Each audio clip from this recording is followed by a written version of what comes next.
along about 1978, I actually discovered the cause, prevention, and cure for cystic fibrosis. And at first, every expert in the field of cystic fibrosis, which is a childhood disease thought to be incorrectly, but thought to be a genetically transmitted disease, it turns out that it's a congenital deficiency of the trace mineral selenium.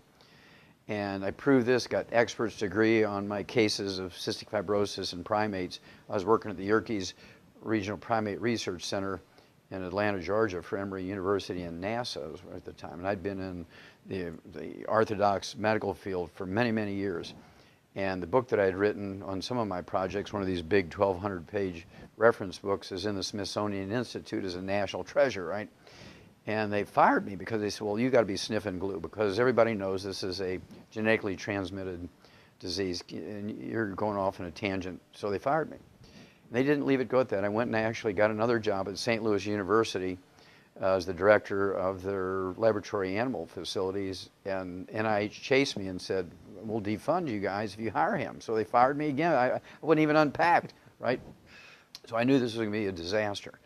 And so what turned this around nicely was 2 years ago, the National Science Foundation in their official journal came out and said one of the most useful findings, unexpected findings from basic research, where it was just serendipitous finding, was the discovery of cystic fibrosis in a monkey by a young pathologist. Well, they said with a little bracket that Emory University refused to release the name of the young pathologist, me, because they'd fired me, right?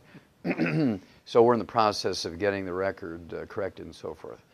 And we've taken this now to muscular dystrophy. We now know the cause, prevention, and cure of muscular dystrophy.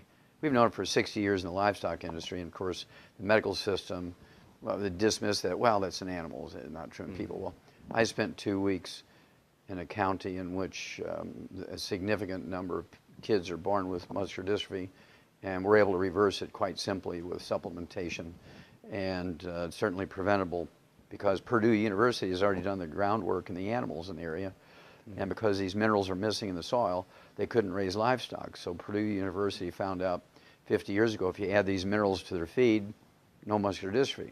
But the people living on the land there got muscular dystrophy because they didn't supplement. It's just beautiful.